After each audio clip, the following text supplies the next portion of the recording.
السلام عليكم ورحمة الله وبركاته أسعادة قيمة هي قاية هلا وصاحبكين حسن كلاي جنالكيني زينو وما سنتي مركلي ويني سلام ولا ليال نسا maanta uga hadlaynay fatahaadaha ka socday maanta iyo wali waxaan ku guda jirnaa iyo arrimahaas balad weyne wallahi arrin laga naxa ka socda balad weyne dadkii gurmadka lagu diray aad saa wada ogsoontihiin wili waxay qaarkood dhinteen qaar ku shahiiday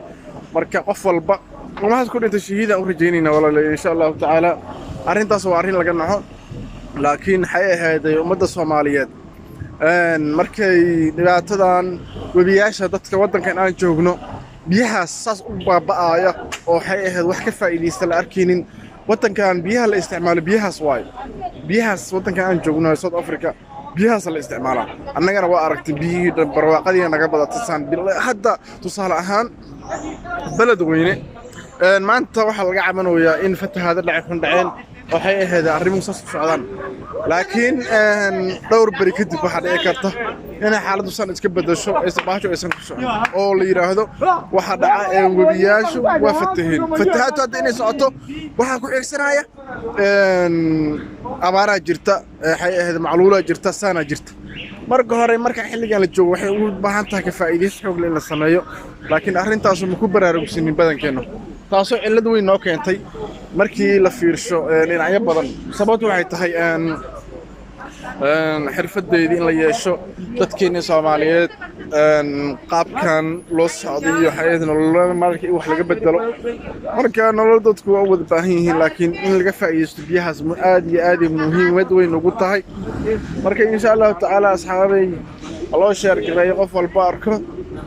ducada laga wada qayb qaato waxay ahayd hadda gacan la gaarin waa inaad u duceysaa walaalaheen waxay ahayd kuwaas nima dhibaayo xanuunka la qaybsanaa taas waajibna saaran ah marka haddii macnaha la isdhaliilo kaliya la iscaayo afartan nin oo waxay ahayd xafiiska fadhisa wax ma ka qaban karto meesha sababtu waxay tahay badda Soomaaliya dhan waxaan ka dhaxeeyaan in la isku fiirsado maalin walba la dhacday hebel xafiiska ayaa lagu fiirsado saan waaye kini waaye marka la isku xaasinimeeyay in gobol ka soo jeedo hadhowna markuu dadkii saas u dhibanaa biri kaba markuu waxay ahayd leeyahay waa matalaana oo salaan qabiil ama jaranjaro qabiil dadka ka dhigto waa wax aad looga xumaado waa ka taxsiinina taas مسؤولينتي كل شهيدة يعني إن شاء الله تعالى جنة الفردوس ورجينا نحققها تي وحلا وحماضو إن نحققها تي بيو واسيس أنا يعني ليري لايو سدح بري أفر بري وجارة يعني متى كانوا لا يبقى لوحي أهد وحنا عرقنا إن بهاش لو ذي عقل تاتين لو ذي بيها أو لدوراي أيضنا laakiin waxa la yaab leh geedka lagu dhuraay oo isku rogada hoose ka duleesha biyo inta lagu shubo waxa baxaya xoogay badan ka daadaya in ilaa salka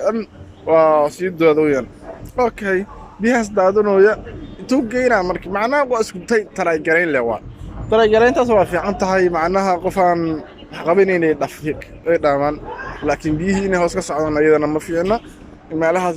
ka fikiraan maamulku insha Allah taala arrimahaas dhan waa in laga hortagaa oo wax badan la iska weydiiyo maxay saan ugu socdaan maxay hay'adaha hebelowga Ingiriiska loo wadanayaa laakiin waxa laga yaabaa in dadku su'aalahaas iska warqabin hebelowga ay xilka saan waaye asaga haye ma baasho insha Allah taala Soomaaliya hal isku duceeyo Soomaaliya hal istaageero muhiimadu taasay tahay marka insha Allah taala Soomaali weyn meel walba joogto kala ma garanto